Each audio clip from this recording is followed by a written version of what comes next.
अब तक हमने जाना कि परम आत्मा क्या है, वो कहाँ रहती है और अनुभव में क्यों नहीं आती। उसके बाद हमने जाना कि सत्य को यानी आत्मा को जानने की इच्छा क्यों नहीं जगती।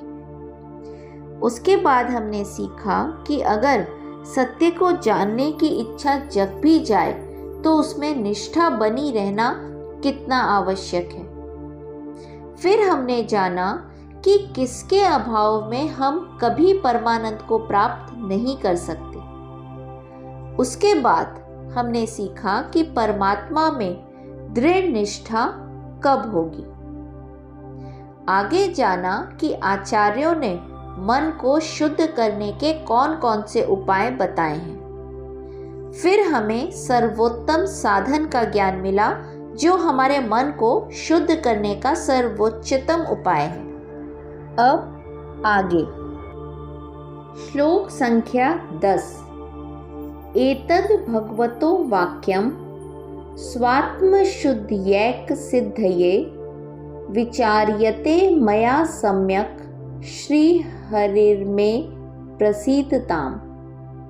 एतद् यानी श्री भगवान का यह कथन, भगवतः वाक्यम भगवान का कथन, स्वात्म शुद्धयैक सिद्धये एकमात्र मन की निर्मलता प्राप्त करने के उद्देश्य से, विचार्य ते मया मेरे द्वारा चिंतन किया जाएगा, सम्यक भली भांति, श्री हरि श्री भगवान में प्रसीदताम मुझ पर प्रसन्न हो, कृपा करें। मन को शुद्ध करने के एकमात्र उद्देश्य से मैं अब प्रभु के इन शब्दों में निहित आशय को चिंतन या मनन करूंगा। श्री हरि मुझ पर प्रसन्न होवें और मुझ पर कृपा करें। अब मुझ जिज्ञासु साधक को ईश्वर के उपर्युक्त कथन के अर्थ पर अपनी सामर्थ्य भर अपनी क्षमतानुरूप चिंतन मनन करना चाहिए। पर विचार करने की भला क्या आवश्यकता है? क्या यह पर्याप्त नहीं है कि हम उसे चुपचाप स्वीकार कर लें क्योंकि यह श्री भगवान द्वारा कहा गया है? पर नहीं, ऐसा नहीं हो सकता, क्योंकि हमको यह जानना चाहिए कि ज्ञान का तप मन शुद्धि में किस प्रकार सहायक है। और फिर भगवान ने ही कहा है कि वह ज्ञान जो चिंतन मनन के परिणाम स्वरूप जन्मता है, वही मन को शुद्ध करने का सर्वोत्तम उपाय है। अतः स्पष्ट है कि हमें इन श्लोकों पर मनन करना चाहिए। विवेक चूड़ामणि में एक अत्यंत सुंदर उक्ति है जिसमें श्री शंकराचार्य जी कहते हैं कि गुरु और श्रुतियों तो केवल लक्ष्य बताती हैं, किंतु शिष्य को अपनी बुद्धि और भगवत कृपा द्वारा अपने अज्ञान को और अन्य सारी बाधाओं को पार करना पड़ता है। सबसे पहले हमें ईश्वर का अनुग्रह प्राप्त करना होगा, जो मनन के लिए आवश्यक अपेक्षित बुद्धि देता है। कहते हैं कि यदि किसी के पास उसकी स्वयं की बुद्धि ही न हो तो भला शास्त्र उसके लिए क्या कर सकते हैं। यह भी कहा जाता है कि कोई मूर्ख व्यक्ति यदि शास्त्रों का या श्रुतियों का अध्ययन करता है तो वह दर्पण के सामने खड़े हुए एक अंधे मनुष्य के समान है। यदि कोई अंधा है तो वह दर्पण में कुछ नहीं देख सकता। इसी प्रकार श्रुतियां आध्यात्मिक अवधारणाओं का सुंदर विश्लेषण करती हैं, परंतु उनमें निहित अर्थ समझने के लिए हमें अपनी स्वयं की बुद्धि का उपयोग तो करना ही पड़ता है। अब हम यह जानने का प्रयास करें कि इस आत्मचिंतन का मार्ग क्या है। इस मार्ग के और मन शुद्धि के अन्य उपायों के बीच अंतर क्या है? तथ्य तो यही है कि हमें अनेक मानसिक विकार या अशुद्धियां विद्यमान हैं, जैसे राग, द्वेष, तृष्णा, क्रोध, काम, महत्वाकांक्षा, ईर्ष्या इत्यादि, और यही विभिन्न समस्याएं उत्पन्न करती हैं। आध्यात्मिक साधक होने के नाते हम इनसे डरते हैं और इनसे तत्काल छुटकारा भी पाना चाहते हैं। हम अक्सर पूछते हैं, क्रोध से मुझे छुटकारा कैसे मिले?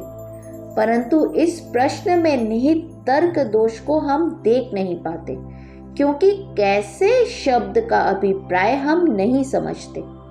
किसी मनोवैज्ञानिक समस्या का समाधान मूलतः मनोवैज्ञानिक ही होगा, भौतिक नहीं। किंतु यहाँ कैसे शब्द का प्रयोग करते हुए हम जो प्रश्न पूछ रहे हैं उसमें भौतिक समाधान का आशय निहित है।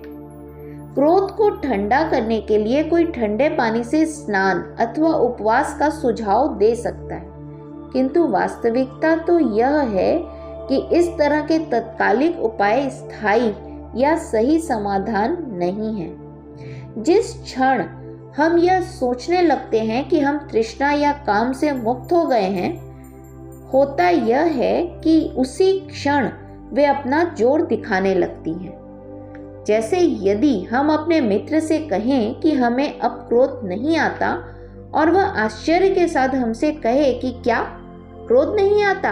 अरे तुम तो क्रोध के साक्षात अवतार हो, हर समय क्रोध तुम्हारे नाक पर बैठा रहता है, तो ये सुनते ही हम लोग भड़क उठते हैं।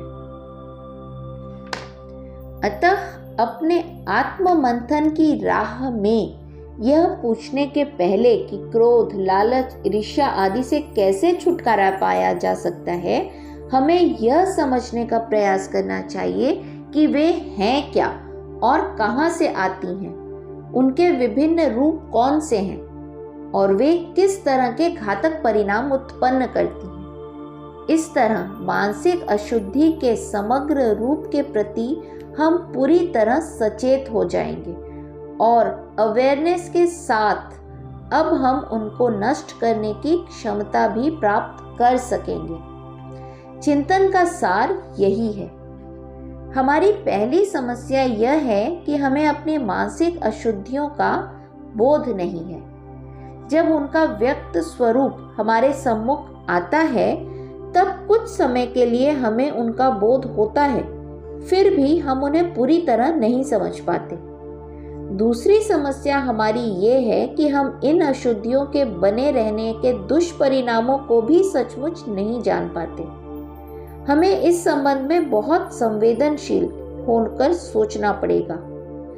तीसरी और सबसे बड़ी समस्या तो यह है कि हमें इस बात का भान भी नहीं है कि हमें इन अशुद्धियों का होना बहुत गलत बात है।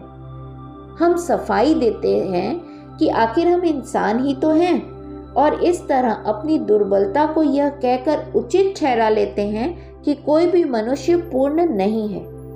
पर ऐसा करना तो बुराई के अस्तित्व को और अधिक समय तक बनाए रखना है। हमें एक ऐसी भी प्रवृत्ति होती है कि हम अपने दुर्गुणों को भी सद्गुण मान लें। अपने क्रोध को हम यह कहकर उचित ठहरा लेते हैं कि बिना क्रोध के तो संसार में कोई काम ही नहीं कराया जा सकता। यदि हम क्रोध प्रदर्शित न करें तो हर कोई यह मानकर चलेगा कि मेरी ओर से कोई प्रतिवाद होगा ही नहीं और वे अपनी मनमानी करेंगे। इसी प्रकार हम लालच को विकास के एक सोपान के रूप में, सीढ़ी के रूप में यह कहकर उचित ठहरा देते हैं कि अगर हमें असंतोष नहीं होगा तो हमारी भौतिक उन्नति रुक जाएगी। निस्संदेह हमें प्रगति करनी चाहिए, किंतु इस उन्नति के प्रेरक तत्व को भी शुद्ध होना चाहिए। यदि हमारा अभिप्राय ही दूषित या गलत है तो परिणाम तो घातक ही होगा ना। अतः विचार या चिंतन को मन शुद्धि के उपाय के रूप में बताया गया है। यदि हम अभ्यास के इन सोपानों पर चलें तो हमारे मन की अशुद्धियां दूर हो सकती हैं। इनमें पहला है कि हम अपने मन की अशुद्धियों जैसे क्रोध, तृष्णा, काम इत्यादि के प्रति पूर्ण सचेत रहें, अवेयर रहें। दूसरा है उनके निहितार्थों को गहराई से समझें, यानी उसमें जो निहित अर्थ है उसको समझें, उनके परिणामों की गंभीरता को समझें। तीसरा है, उन सब को उनकी समग्रता में समझे बूझें। चौथा, अशुद्धियों का औचित्य सिद्ध न करें, ना ही उनको महिमा मंडित करें, यानी हमें कभी भी अशुद्धियों को जस्टिफाई नहीं करना चाहिए। उचित ही कहा गया है कि एक मनुष्य का आभूषण है उसका भौतिक रूप, सौंदर्य, किंतु उस रूप सौंदर्य का आभूषण है सद्गुण,